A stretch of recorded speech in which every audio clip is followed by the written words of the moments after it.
Hello everyone, welcome to Bilaspur IAS academy. और आज से हम लोग यहाँ पर हिंदी मीडियम की जो क्लासेस हमारी स्टार्ट हो रही है उसका पहला लेक्चर देखेंगे जो कि आपका भारत का भूगोल का है। सबसे पहले मैं आपको थोड़ा सा हमारे कोर्स के बारे में बताना चाहूँगा, किस तरह से हम लोग इस पूरे के पूरे जो एक साल का प्रिपरेशन हम करेंगे उसमें किस तरह से जाएंगे, खासकर हमारे छत्तीसगढ़ और भारत को लेकर। तो देखिए आपका हमने क्या किया है, प्रतिदिन जो है 2 क्लासेस प्लान किया हुआ है, ठीक है। जहाँ पर हम लोग आपका पहला क्लास जो है वो आपको भारत का कुछ पढ़ाएंगे, मतलब इंडिया सेक्शन से कुछ भी हम लोग पढ़ाएंगे, और दूसरे में हम लोग छत्तीसगढ़ के समान अध्ययन पे बात करेंगे, ठीक है। तो छत्तीसगढ़ का समान अध्ययन और यहाँ पर भारत के समान अध्ययन पे चलेगा।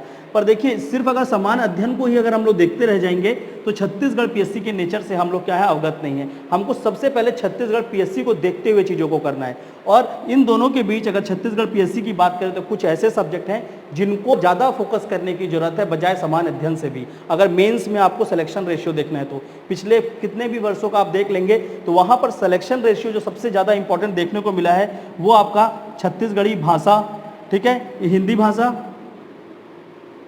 आपका हिंदी भाषा, और जो भी आपका तीसरा है क्या है, इंग्लिश है, ठीक है। तो आपका इंग्लिश जो भी है, तो ये तीनों भाषा का अगर देखेंगे बेटे तो यहाँ पर सबसे ज़्यादा ये क्या है, स्कोरिंग सब्जेक्ट है। इसके साथ साथ जो आप लोग साइंस पढ़ते हैं, ठीक है, तो साइंस और उसके बाद आपका एक आता है मैथमेटिक्स। तो आपका साइंस, मैथ्स और ये लैंग्वेज, इसको क्या करते हैं मोस्टली जहाँ भी आप देखेंगे इसको स्किप कर दिया जाता है और आपको समान अध्ययन में बांध के रखा जाता है पूरे सालों साल। और सबसे ज़्यादा गलती यहीं पर आपसे हो जाती है जब इस चीज़ की आप प्रिपरेशन को छोड़ देते हैं, क्योंकि इससे ही आपका सिलेक्शन मिलता है, यहीं से आपका टॉपर्स भी दिखते हैं। किसी का भी आप नंबर देख लीजिए, रैंक देख लीजिए, तो सबसे इंपॉर्टेंट रोल आपका जो है वो क्या करेगा, भाषा जो भी है आपकी उसको पढ़ना जरूरी है, साइंस पढ़ना जरूरी है, मैथ्स पढ़ना जरूरी है। और साथ ही साथ अगर पिछले साल से देखेंगे जब से ऐसे क्या है, ऐसे छोटा हो चुका है, ठीक है, तो अगर हम लोग ऐसे का भी अध्ययन देखते हैं तो ऐसे जो है वो थोड़ा छोटा हो चुका है पिछले सालों में। तो उसमें क्या होते हैं, 4 ऐसे आते हैं और 4 ऐसे में आपका हर ऐसे में 30 नंबर आपको लाना बहुत ही आसान है। अगर आप थोड़ा सा उसका प्रैक्टिस करेंगे तो इवन 30 से ऊपर भी आपके स्कोर होंगे। 35 तक आप करते हैं बहुत अच्छा, आपको एक नंबर मिलेगा जो कि आपका 135-140 नंबर आपके ऐसे के पेपर में होगा। तो इन सारे चीज़ों को आपको अपनी स्टडी में कहीं ना कहीं इंक्लूड करना पड़ेगा, जहाँ पर आपका ऐसे है, भाषा है और आपका साइंस और मैथ्स है। तो हमने क्या किया है, कोर्सेज को इस तरह से प्लान नहीं किया है कि सिर्फ आपको हम क्या करने वाले हैं, समान अध्ययन पढ़ाने वाले हैं। तो आपका क्या हो रहा है, एक तरफ आपका इंडिया चल रहा है, ठीक है, दूसरी तरफ हम लोग क्या पढ़ा रहे हैं, आपको छत्तीसगढ़। पर इन दोनों को बांध के रखने के लिए बीच में हमने क्या किया है, हर हफ्ते जो आपका हर हफ्ते में हमने क्या किया, इंडिया के 5 लेक्चर प्लान किए हैं। 5 लेक्चर आपको भारत का दिया जाएगा, छत्तीसगढ़ समान अध्ययन का आपको 4 लेक्चर दिया जाएगा, और साथ ही साथ यहाँ बीच में आपका क्या होगा, अभी शुरू हम लोग करेंगे लैंग्वेज से, क्योंकि लैंग्वेज बहुत ही आसान है। जहाँ पर भाषा में आपको छत्तीसगढ़ी, हिंदी और आपको अंग्रेजी भाषा पढ़नी है, तो वो तीनों के तीनों को हम लेकर चलेंगे। तो हम लोग सबसे पहले लैंग्वेज से स्टार्ट कर रहे हैं, ठीक है। तो आपको यहाँ पर लैंग्वेज की लगभग 3 क्लास होगी, वैसे वो 2 क्लास है लेकिन वो 3 क्लास के बराबर होगी। जो आपको शनिवार वाली क्लास होगी वो थोड़ी लंबी होगी, और जो आपको शुक्रवार को इसकी जगह जो क्लास मिलेगी वो उससे थोड़ी सी छोटी होगी, ठीक है। तो लगभग 3 क्लास आपको लैंग्वेज की मिलेगी। आपका इंडिया होगा और छत्तीसगढ़ होगा। बाद में जब ये छत्तीसगढ़ आपका, क्योंकि ज़्यादा बड़ा सेक्शन नहीं है छत्तीसगढ़, आपके 4-5 महीने में हम इसको खत्म कर जाते हैं। 5 महीने 6 महीने में आपका आसानी से आपका छत्तीसगढ़ खत्म हो जाएगा। जैसे ही ये छत्तीसगढ़ खत्म हो जाता है तो यहाँ पर हम लोग आपका साइंस पढ़ाएंगे आपको, और यहाँ पर आपका मैथ्स पढ़ाएंगे, ठीक है। ये काफ़ी लोगों को डाउट था कि किस तरह से प्रोग्राम चलेगा, तो उसका मैं थोड़ा सा आपको डिटेल दे रहा हूँ। साइंस, मैथ्स और आपका लैंग्वेज, तो इस तरह से कहीं ना कहीं हम लोग आपका जब छत्तीसगढ़ पीएससी का नोटिफिकेशन आता है नवंबर दिसंबर पे, उससे पहले हमारा टारगेट होगा कि इन चीज़ों को खत्म कर दें। और साथ ही साथ जब भारत को पढ़ेंगे तो भारत में देखिए आपको समझना पड़ेगा कि पहले हम लोग बोलते थे बहुत पॉलिटी पढ़ना जरूरी है, पॉलिटी पढ़ना जरूरी है, ठीक है, वो ठीक है, आपको संविधान की जानकारी चाहिए, संविधान से रिलेटेड तथ्यों को पढ़ने की बहुत ज़्यादा आवश्यकता है। बट अगर आप लोग इसी चीज़ को मेंस में देखते हैं, सीजीपीएससी मेंस में, तो मेंस में अगर आप संविधान देखेंगे तो सिर्फ वो 25 मार्क्स का ही रह गया है, ठीक है। तो इसको क्या करना है हमको प्रीलिम्स में, लेकिन अभी भी उसमें 10 क्वेश्चन 8 क्वेश्चन पूछे जाते हैं, तो प्रीलिम्स में उसको अच्छे से पढ़ना है। तो हमने क्या किया है, कोर्स कैसा डिजाइन किया है कि संविधान को थोड़ा सा पीछे पढ़ाएंगे ताकि आपको वो प्रीलिम्स में बहुत अच्छे से आपको काम आए, और साथ ही साथ आपके मेंस में भी आप उस चीज़ को अच्छे से कर पाए। पर जो बचे हुए सब्जेक्ट है, जो मेंस और प्रीलिम्स दोनों में जिनका अच्छा वेटेज है, जैसे कि हिस्ट्री है 75 मार्क्स का है, ठीक है, ज्योग्राफी अभी नया जुड़ा है आपका 50 मार्क्स ज्योग्राफी के लिए है, तो उस तरह के सब्जेक्ट को पढ़ेंगे। क्योंकि ज्योग्राफी पढ़ना इसलिए इंपॉर्टेंट है क्योंकि उसको समझकर फिर आप क्या करेंगे, साथ ही साथ आप छत्तीसगढ़ की ज्योग्राफी को भी अच्छे से समझ पाएंगे। तो छत्तीसगढ़ के भूगोल के लिए आपको भारत का भूगोल की जानकारी अच्छे से होनी चाहिए, ठीक है। तो इन सारे चीज़ों को लेकर हमने आपका कोर्स डिज़ाइन किया है ताकि आपका ये कुछ भी ना छूटे। और साथ ही साथ हमने आपके हर लेक्चर में जो भी आपके समान अध्ययन के लेक्चर होंगे, यहाँ पर आपको मेंस का जो एग्ज़ाम है उसके रिलेटेड हम लोग क्या करेंगे, आपको आंसर राइटिंग के लिए कुछ क्वेश्चंस देंगे, आपके वहाँ पर आंसर्स लिखवाएंगे और उस आंसर्स को चेक करेंगे। और जैसे ही आपका एक सब्जेक्ट खत्म होता है उसमें हम लोग क्या करेंगे, प्रीलिम्स के लिए आपको 100-150 क्वेश्चन, जैसे आपका 100 पे क्वेश्चन का एक टेस्ट होगा और बाकी जो क्लास टेस्ट लगभग आपको 100-150 क्वेश्चन प्रोवाइड करा देंगे, उसको आप प्रैक्टिस करते रहेंगे, जिससे कि क्या होगा, आपका प्रीलिम्स और मेंस दोनों की प्रिपरेशन लगभग नवंबर-दिसंबर तक बहुत अच्छे से होनी चाहिए। उसके बाद हम लोग क्या करेंगे, कंप्लीटली प्रीलिम्स में स्विच करेंगे, जहां पर प्रीलिम्स के पार्ट में ज़्यादा हम लोग क्या करेंगे, एक रिवीजन टाइप का कर लेंगे और उसके बाद फिर हम लोग जाएंगे आगे मेंस को। अगर आप इस तरह से पूरे साल को यूज़ करते हैं तो आप CGPSC की प्रिपरेशन में आप बहुत ही अच्छा परफॉर्म कर सकते हैं, सीधा सीधा एक ही साल में। कोई जरूरत नहीं है आपको 2 साल 3 साल तक उसको क्या कर रहे हैं, कंटिन्यूसली पढ़े जा रहे हैं। एक बार पहले अच्छे से पढ़ लीजिए, उसके बाद सिलेक्शन वगैरह एक अलग मैटर है, पर आपको पढ़ने का जो एक तरीका है वो लगभग आपका जो पूरा का पूरा सिलेबस है वो ईजिली एक साल में कंप्लीट हो सकता है, चाहे वो प्रीलिम्स का हो, मेंस का हो या चाहे कोई सा भी पार्ट हो। ठीक है, तो इन सारे चीज़ों को देखकर हमने आपका कोर्स डिज़ाइन किया है। तो होप इसके बाद आप लोगों में से जिनको भी इसमें जानकारी चाहिए हुई थी उनका सबका सब ये डाउट यहाँ से क्लियर होगा। ठीक है, तो हम लोग क्या करने वाले हैं, इंडिया और आपका जो छत्तीसगढ़ इसका जो सामान्य अध्ययन है उसकी क्लासेस रेगुलर, और बीच में आपका लैंग्वेज को भी रख रहे हैं और आपका साथ ही साथ मैथ्स को। हम पूरे साल पढ़ाना चाहते हैं आपको लैंग्वेज, मैथ्स और साइंस। ऐसा नहीं करना चाहते कि बस शुरू में या 15 दिन पढ़ा दिए छोड़ दिए, नहीं, आपको पूरे साल पढ़ाना है, क्योंकि लैंग्वेज जिस तरह जो सब्जेक्ट है उसको क्या चाहिए, एक अंडरस्टैंडिंग चाहिए होती है बहुत लंबे समय के लिए। तो आप बहुत लंबे समय तक अगर लैंग्वेज को पढ़ते रहेंगे तो क्या होगा, वो आपके व्यक्तित्व का पार्ट बन जाएगा। और जैसे ही आपका अगर लैंग्वेज सुधर जाता है तो आपका बहुत सारी चीज़ों में आपको हेल्प मिलेगा, चाहे वो आंसर राइटिंग हो, चाहे वो आपके बोलने की शैली हो, चाहे किसी से भी आप कम्युनिकेट करते हो, बात करते हो, वहाँ पर भी आपका भाषा का अध्ययन और भाषा की जानकारी बहुत ज़्यादा मदद करती है। तो हम लोग क्या करें, पूरे के पूरे साल में हम क्या करेंगे, आपके इस भाषाओं को पढ़ाएंगे ताकि आप उसमें बहुत अच्छे से इम्प्रूव कर सकें। ठीक है, तो इस तरह से पूरा का पूरा हमारा ये जो कोर्स है ये इस तरह से चलेगा। दूसरी चीज़ जो आपका कोर्स के बाद एक और इन्फॉर्मेशन आपको देना चाहूँगा, जो भी बच्चे अभी तक हमने देखा है कि मोस्टली टेलीग्राम पे मैसेज डाल रहे हैं, तो आपको यहाँ पर जो भी लिंक प्रोवाइड किया गया है, जो भी आपको कॉन्टैक्ट नंबर दिए हैं, प्लीज़ उस पर कॉल करें और जितनी जल्दी हो सके उतनी जल्दी आप रजिस्टर करें, क्योंकि बहुत लेट ज्वाइन करने से भी ये होगा कि कोर्सेस आगे चले जाएंगे, फिर मेकअप करना दिक्कत होगा। साथ ही साथ हमारे जो कोर्स है उसमें आपको क्या क्या चीज़ें हमारे तरफ से प्रोवाइड की जाएंगी, थोड़ी सी उसकी जानकारी लेते हैं। सबसे पहला हम लोग आपको क्या देंगे, एक हैंड आउट देंगे।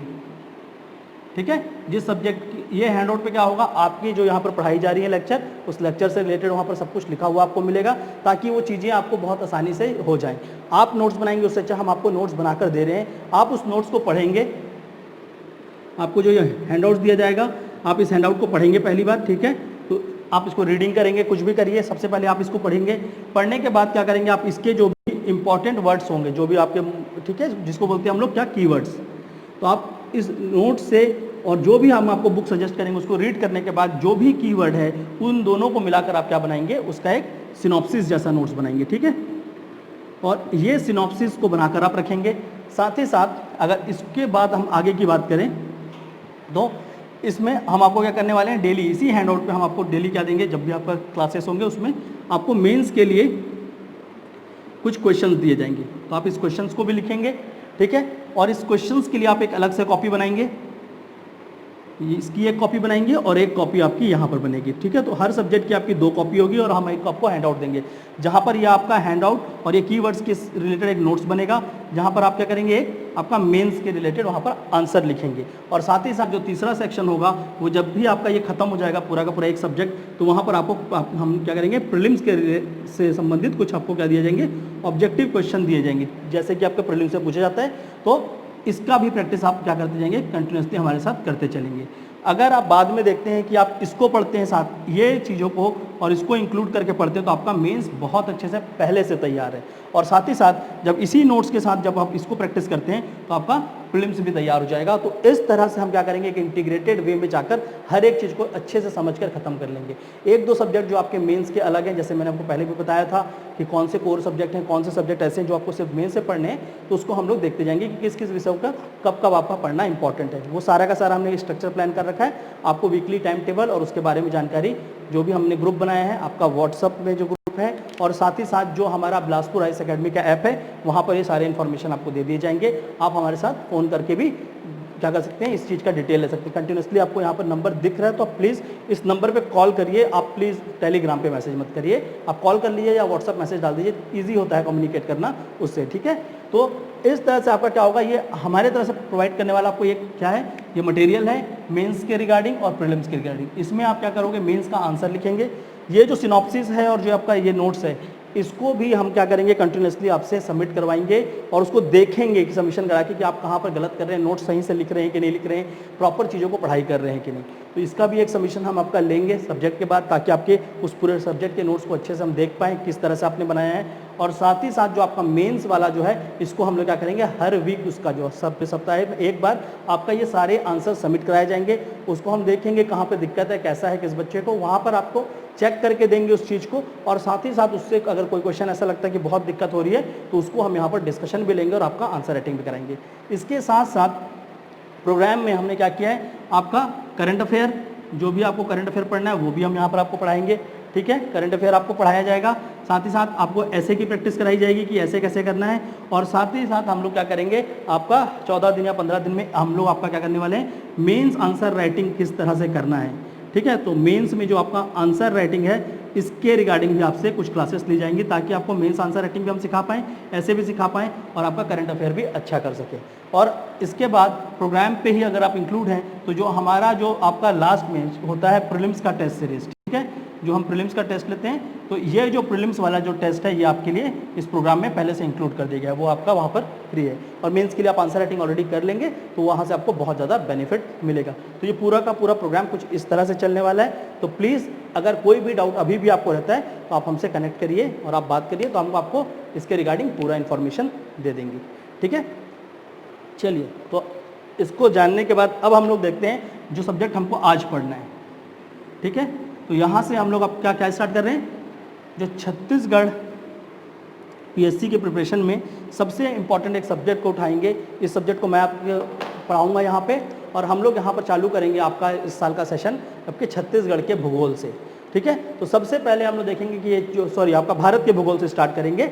और सबसे पहले ये देखेंगे कि भूगोल में किस तरह से आपको पढ़ना है, भूगोल का कैसा नेचर रहा है आपके प्रीलिम्स में, मेंस में, और भूगोल में आपको किस किस चीज़ों को पढ़ना पड़ता है। ठीक है, तो इन सारे चीज़ों को देखते हुए हम लोग अभी स्टार्ट करते हैं आपका भारत का। तो अब हम लोग सबसे पहले समझेंगे कि किस तरह से आपके भारत के भूगोल का सिलेबस है, उसको अच्छे से समझते हैं। क्योंकि कोई भी सब्जेक्ट को जब आप चालू करते हैं, तो सबसे पहले उसको पढ़ने से भी पहले आप क्या करेंगे, उसके सिलेबस को बहुत अच्छे से समझिए। अगर सिलेबस की अच्छी से जानकारी आप रखते हैं, तो कहीं ना कहीं उस पूरे के पूरे सब्जेक्ट में कोई भी क्वेश्चन आए, कहीं से भी आए, आप क्या कर सकते हैं, उसको लिंक करके किसी भी तरह से अच्छे एक आंसर में लिख सकते हैं। तो सबसे पहले हम लोग पूरे के पूरे भारत के भूगोल के सिलेबस को समझेंगे, पीएससी में किस तरह से क्वेश्चन पूछे गए हैं, आपके प्रीलिम्स और मेंस दोनों में उस चीज़ को समझेंगे। और उसके बाद फिर हम लोग क्या करेंगे, हमारा भारत के भूगोल की यहाँ पर पूरी की पूरी स्टडी को स्टार्ट करेंगे। तो सबसे पहले जब हम लोग बात करते हैं भौतिक भूगोल की, तो भौतिक भूगोल के अंदर हम लोग देखेंगे, भूगोल को क्या किया मैंने 3 खंडों में बांट दिया है आपके सिलेबस को देखते हुए। तो पहला है आपका भौतिक भूगोल, दूसरा है आर्थिक भूगोल, तीसरा है मानव भूगोल। ठीक है, तो ये आपका भौतिक भूगोल, आर्थिक भूगोल और मानव भूगोल। अब ये तीनों के अंदर अगर सिलेबस की बात करें, तो भौतिक भूगोल में देखिए पूरी की पूरी सबसे पहला और जो टॉपिक है वो क्या है, अवस्थिति और विस्तार। हम देखेंगे कि भारत की अवस्थिति, इसको किस तरह से देखना है, आपके विश्व के रूप में देखना है, ना कि भारत का जो लोकेशन हम निकाल रहे हैं वो वर्ल्ड के हिसाब से देखेंगे। ठीक है, तो आपका सबसे पहले उसके विस्तार और अवस्थिति को समझेंगे। उसके बाद हम चलेंगे भारत के पूरे चट्टानों को पढ़ेंगे, जहां पर हम उससे उस चट्टानों को पढ़ते हुए समझेंगे कि भारत की भूगर्भिक संरचनाएं किस तरह से है और भारत का निर्माण किस तरह से होता है, कौन कौन से चट्टान किस किस तरह से मिलती है। उसके बाद हम लोग चलेंगे भौतिक विभाजन देखेंगे, और भौतिक विभाजन के अंदर हम पढ़ेंगे कि भारत के कौन कौन से विभिन्न भौतिक विभाजन हैं, जैसे कि आपका हिमालय है, गंगा का मैदान है, प्रायद्वीपीय पठार है। ये सारे के सारे प्रायद्वीपीय पठार वगैरह, ये सारे के सारे चीज़ों को हम भौतिक विभाजन के अंदर कंसिडर करेंगे, वहाँ पर पढ़ेंगे। इसमें से हमेशा एक क्वेश्चन पूछता ही है। ठीक है, उसके बाद हम चलेंगे एक और इम्पोर्टेंट जो टॉपिक है आपका, उसको देखेंगे जलवायु। ठीक है, और जलवायु के बारे में पढ़ेंगे कि भारत की जलवायु जो मानसूनी जलवायु है वो किस तरह से, किस किस चीज़ों से आपकी जलवायु प्रभावित होती है, और जलवायु पे क्या क्या चीज़ें और हमारे आगे चल के आधारित है, जैसे कि कृषि है, आपकी वानिकी है, तो ये किस तरह से जलवायु से आधारित है उसके बारे में समझेंगे। साथ ही साथ उसके बाद हम देखेंगे आपका अपवाह तंत्र, क्योंकि जिस तरह से आपका भौतिक विभाजन होगा, उसी भौतिक विभाजन में जो भी आपके क्या होंगे, पठारी क्षेत्र होंगे, और जो आपके पर्वतीय क्षेत्र होंगे वहाँ से नदियाँ निकलेंगी और पठारी क्षेत्र के मध्य में वो बहेंगी। तो उसको हम अच्छे से समझेंगे कि कौन कौन से पठार कहाँ कहाँ पर हैं, और कौन कौन से पर्वतों का निर्माण किस तरह से हुआ और कहाँ पर है। और उन दोनों को समझते हुए हम क्या करेंगे, अपवाह तंत्र में जाएंगे, जहाँ पर हम क्या करेंगे, उत्तर भारत और दक्षिण भारत दोनों के अपवाह तंत्र को अलग अलग देखेंगे, जहाँ पर हम आपके गंगा अपवाह तंत्र, सिंधु के अपवाह तंत्र, और नीचे जो है आपका गोदावरी, कृष्णा, कावेरी, वो सारे चीज़ों को अच्छे से पढ़ेंगे आपके अपवाह तंत्र के अंदर। उसके बाद हम देखेंगे भारत के इंपॉर्टेंट जितने भी मृदा हैं, जो आपके Indian council of agriculture research है, आइए, तो वो Indian council of agriculture research ने भारत की मृदाओं का क्या किया है, अलग अलग भागों में उसको बांटा है और बताया है कि कितने तरह के और कितने प्रकारों के मिलते हैं। तो उन प्रकारों को पढ़ेंगे पूरे के पूरे मृदा में और इसको देखेंगे अच्छे से, ठीक है। और लास्ट में हम देखेंगे भारत में जो, क्योंकि जलवायु जिस तरह से होगा उसी तरह से हमारे को क्या मिलेंगे, वहाँ पर वन मिलेंगे। और भारत में विभिन्न प्रकार के वनों को देखेंगे, चाहे वो आपका सदाबहार वन हो, चाहे वो पर्णपाती वन हो, किसी भी तरह के वन हो, सारे के सारे वन का हम क्या करेंगे, अध्ययन करेंगे। तो इतने सारे चीज़ों को देखते हुए आपका क्या बनता है, भौतिक भूगोल। और भौतिक भूगोल के बाद आपको हम क्या करेंगे, देखेंगे आपका आर्थिक भूगोल। और आर्थिक भूगोल के अगर टॉपिक की बात करें तो उसमें आपका क्या है, कृषि है। भारत में जो भी कृषि है पूरा का पूरा भौगोलिक अध्ययन करेंगे उसका, साथ ही साथ थोड़ा सा हम लोग इसको इकोनॉमिक वे में ही पढ़ेंगे, ठीक है, आर्थिक अध्ययन भी पढ़ेंगे। और उसके बाद ये टॉपिक फिर से आपके कहाँ पर आएंगे, जब हम लोग भारत की अर्थव्यवस्था को पढ़ेंगे वहाँ पर फिर से ये रिपीट होगा, ठीक है। पर यहाँ पर जो पढ़ेंगे थोड़ा सा भौगोलिक उसमें पढ़ेंगे, और जब वहाँ पढ़ेंगे तो उसको इकोनॉमी की जैसे पढ़ेंगे कि मार्केट कैसा है, किस तरह से उसको डिवाइड करते हैं। बट यहाँ पर हम लोग क्या करेंगे, पूरे भूगोल आधारित जानकारी लेंगे। उसके बाद हम देखेंगे वानिकी, और वानिकी में हम सबसे इंपॉर्टेंट देखेंगे कौन कौन से उद्योग हैं जो वनों पे आधारित है, कौन से उद्योग हैं जो आपके कृषि पे आधारित हैं। वानिकी में भी छत्तीसगढ़ में काफ़ी डेवलपमेंट देखने को मिलता है, जहाँ पर आपके लघु और गौण वनोपज हैं, उन वनोपजों के बारे में हम लोग भी यहाँ पर सारे के सारे चीज़ों की जानकारी लेंगे। इसके बाद हम लोग चलेंगे आपका उद्योग एक बहुत बड़ा पार्ट है, क्योंकि अब कहीं ना कहीं देखेंगे CGPSC तो उद्योग और खनिज उसका सबसे पसंदीदा टॉपिक है। यहाँ से एक क्वेश्चन प्रीलिम्स में वो पूछता है, मतलब वो पूछता है, ठीक है। तो उद्योग और खनिज को बहुत ही अच्छे से समझेंगे। लगभग आपको ये खनिज तभी समझ जाएगा जब मैं आपको भौतिक विभाजन बताऊंगा, वहाँ से इतना अच्छा आपको खनिज क्लियर हो जाएगा कि आपको बाद में खनिज पढ़नी भी नहीं पड़ेगी। बट फिर भी हम लोग क्या करेंगे, उसको एक बार जरूर पढ़ेंगे, ठीक है। उसके बाद ये वाला जो टॉपिक है ऊर्जा संसाधन, ये आपका भूगोल में नहीं लिखा हुआ है, पर उसको हम भूगोल में ही पढ़ेंगे। ये आपके अप्लाइड बिहेवियर का जो पेपर है, जो साइंस का एक अलग से पेपर दिया हुआ है मेंस में, उसमें आता है। बट क्या होता है, प्रीलिम्स में उस पेपर को जोड़ा नहीं गया है, बट प्रीलिम्स में भी ऊर्जा संसाधन से क्वेश्चन पूछे जाते हैं। इसलिए हम क्या करेंगे, ऊर्जा संसाधन को पढ़ना पड़ेगा, तो हम उसको भूगोल के अंदर ही पढ़ लेंगे, ठीक है। तो आपका ऊर्जा संसाधन, और लास्ट में आपका आएगा परिवहन। तो आपको परिवहन में भी हम देखेंगे कि कौन कौन से नए प्रोजेक्ट्स बन रहे हैं, आपका कौन सा नेशनल हाईवे कहाँ पे चलता है, रेलवे में क्या क्या डेवलपमेंट है, आपका आजकल बहुत ज़्यादा एयरवेज में देखने को मिलता है, ठीक है, तो वायुयान वगैरह में। तो वो सारे के सारे चीज़ों को हम किसके अंदर देखेंगे, आपके आर्थिक भूगोल के अंदर देखेंगे। और सबसे अंत में आएगा आपका मानव भूगोल, और मानव भूगोल को देखेंगे तो हमको यहाँ पर भी आपका जो जनसंख्या जो टॉपिक दिया है, ये भी PSC का एक बहुत ही फेवरेट टॉपिक है। तो हम जनसंख्या को भी यहाँ पर देखेंगे, और जब जनसंख्या का अध्ययन करेंगे तो साथ ही साथ यहाँ पर हम क्या पढ़ेंगे, भारत में पाई जाने वाली जो अलग जनजातियाँ हैं, ठीक है, ट्राइब्स हैं, वो ट्राइब्स को देखेंगे, क्योंकि ट्राइब बहुत इंपॉर्टेंट है। भारत के ट्राइब के बारे में भी यहाँ पर पूछ लिया जाता है क्वेश्चन। तो जनसंख्या के साथ साथ थोड़ा सा हम लोग भारत के ट्राइब्स को भी देखेंगे। उसके बाद प्रवसन, क्योंकि एक समस्या बनकर सामने आई है अभी, खासकर कोविड-19 जो आपका कोरोना वायरस हुआ, इस समय ये समस्या का सबसे विकराल रूप आपने देखा होगा, जब क्या हो रहे थे, एक जगह से दूसरी ओर पलायन बहुत ज़्यादा होने लगा, ठीक है। और उसमें फिर आप देख रहे थे किस तरह से समस्या सरकार के सामने आई। तो ये होता क्यों है, किस तरह से इसका नेचर है, हम दोनों के दोनों तथ्यों को देखेंगे कि ये जो भी प्रवसन है उसके अलग अलग प्रकार हैं, उन प्रकारों को समझेंगे और उस प्रकार के हिसाब से इसको पढ़ेंगे। PSC ने यहाँ से आपका इस साल से पहले वाले साल में क्वेश्चन भी पूछा था, ठीक है। तो हम लोग वो सारे के सारे क्वेश्चंस को देखते हुए, उनके पूरे नेचर्स को देखते हुए, प्रीलिम्स और मेंस दोनों को देखते हुए ये करेंगे। और इस साल का अगर मेंस का पेपर देखेंगे तो कहीं ना कहीं ये क्वेश्चन देखना आप प्रवसन से जरूर देखने को मिलेगा, ठीक है। तो इस तरह से टॉपिक को समझेंगे, करंट के हिसाब से भी समझेंगे और आपका नॉर्मल भी समझेंगे, और उसके हिसाब से लेकर चलेंगे। और लास्ट में हम लोग देखेंगे व्यावसायिक संरचना पढ़ेंगे, जिन संरचनाओं में सबसे इंपॉर्टेंट आपको पहले क्या देखना होगा, पहले हम आयु वर्ग के हिसाब से देखेंगे कि 15 से लेकर 34, उसके बाद 35 से लेकर 50, और उसके बाद के आयु वर्गों के हिसाब से जाएंगे। उसके बाद हम लोग जाएंगे, जैसे आप भारत के बजट को पढ़ते हैं तो वहाँ पर क्या होता है, 3 खंड बने होते हैं, ठीक है। तो प्राइमरी, टर्शरी और सेकेंडरी सेक्टर होते हैं, 3 तरह के सेक्टर होते हैं। तो उन सेक्टर में कौन कौन से लोग कहाँ पे आपके व्यवसाय करते हैं, किस तरह से जा रहे हैं, उन सारे चीज़ों को समझेंगे। तो वो पूरा का पूरा हम किसके अंदर पढ़ने वाले हैं, मानव भूगोल के अंदर पढ़ने वाले हैं। तो यहाँ से लगभग आपको सिलेबस की अंडरस्टैंडिंग होगी कि आपके सिलेबस में कितने सारे टॉपिक्स हैं, ठीक है। तो इन सारे टॉपिक को देखेंगे। बट अगर आप इसको ऐसा देखेंगे ना कि नहीं ये क्या है, इस टॉपिक को तैयार कर लिया, इसको कर लेता हूँ, इसको कर लेता हूँ, तो इस तरह से कहीं ना कहीं आप कंफ्यूज हो जाएंगे। और हमेशा क्या होगा, आपके दिमाग में प्रेशर रहेगा कि भूगोल क्या हुआ, हम समझ ही नहीं पाए, बस हमने रट लिया है। तो रटना नहीं है, हम उसको समझेंगे और उसके बाद जो फैक्ट है उसको पढ़ाई करेंगे, ठीक है। और जितने अच्छे से समझेंगे वो आपको उतना ज़्यादा क्लियर होगा, ठीक है। तो समझने के लिए सबसे पहले मैं आपको समझाता हूँ इसमें कि ये आपस में कैसे एक दूसरे के साथ क्या है समायोजित है, किस तरह से कनेक्टेड है, कैसे इनमें आपस में इंटरलिंकिंग है, उस चीज़ को एक अच्छे से देखते हैं। पहले समझते हैं कि भूगोल कैसे क्या है, अलग अलग नहीं है, पार्ट में नहीं है, वो क्या है पूरा का पूरा एक रूप है, वो उस रूप को देखते हैं किस तरह से होगा। ठीक है, तो मैं आपको दिखाता हूँ किस तरह से भौतिक भूगोल, आर्थिक भूगोल, मानव भूगोल आपस में कनेक्टेड है, और उसके बाद ये सारे चीजें भी किस तरह से आपस में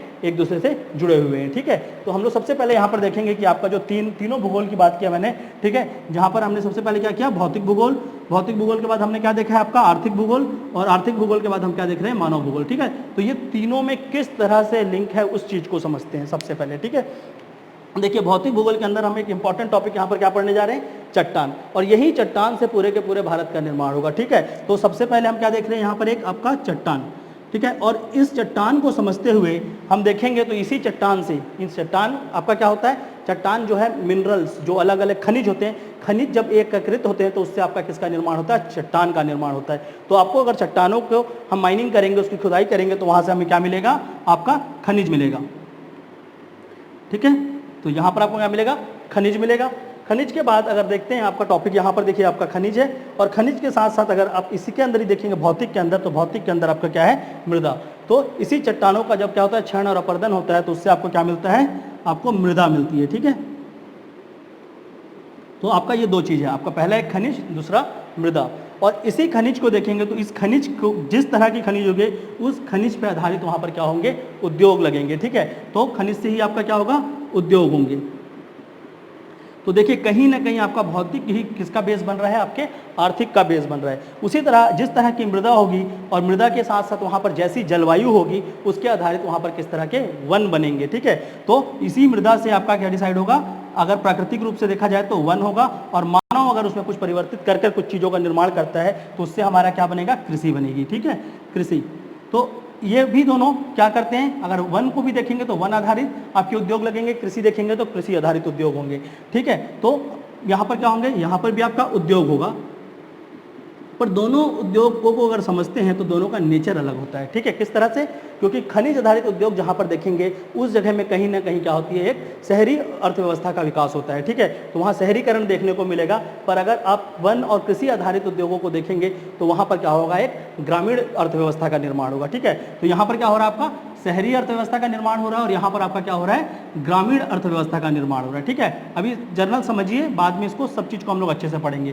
तो उद्योग से ही आधारित आपका क्या हो रहा है, अलग अलग तरह की अर्थव्यवस्था और वहां पर भौगोलिक परिस्थिति बन रही है। ठीक है, अब ये शहर और ग्राम अगर दोनों को देखेंगे तो दोनों में क्या होगा, जो ग्रामीण क्षेत्र में उतना ज्यादा आपका अर्थव्यवस्था बड़ा नहीं होगा, उतनी ज्यादा वहां से कमाई नहीं होगी लोगों की। ठीक है, साथ ही साथ अगर शहर में देखेंगे तो वहाँ बहुत अलग अलग उनको अपॉर्चुनिटी मिलते हैं। ठीक है, तो जिसके कारण क्या होता है, यहाँ पर अर्थव्यवस्था में काफ़ी ज़्यादा आपको देखने को मिलेगा कि वहाँ पर लोगों की कमाई अच्छी होगी, और इसके कारण क्या होगा, एक असमानताएं बन जाएगी, जहाँ पर शहरीकरण और ग्रामीण में देखेंगे तो दोनों भारत में एक अलग आपको क्या होगा, डिवीजन मिलेगा, और दोनों के बीच में जो डिवीजन बन रहा है उससे क्या हो रहा है, एक असमानताओं का जन्म हो रहा है। और उस असमानताओं को भरने के लिए, उस समस्या को दूर करने के लिए लोग क्या करेंगे, गाँव से शहर की ओर जाएंगे, ताकि वो भी वहाँ पर जो अच्छे अपॉर्चुनिटी उनको मिल सकते हैं उसका उपयोग कर सके। और साथ ही साथ जो शहर के लोग हैं, जब वो अपने गांव से शहर की ओर आते हैं, फिर बाद में शहरों में अगर कोई समस्या आ गई, जैसे कि अभी कोविड-19 में क्या हुआ, पलायन देखें, अगर कोविड-19 का पलायन किस तरह का था, अगर ये क्वेश्चन आ जाए तो क्या था,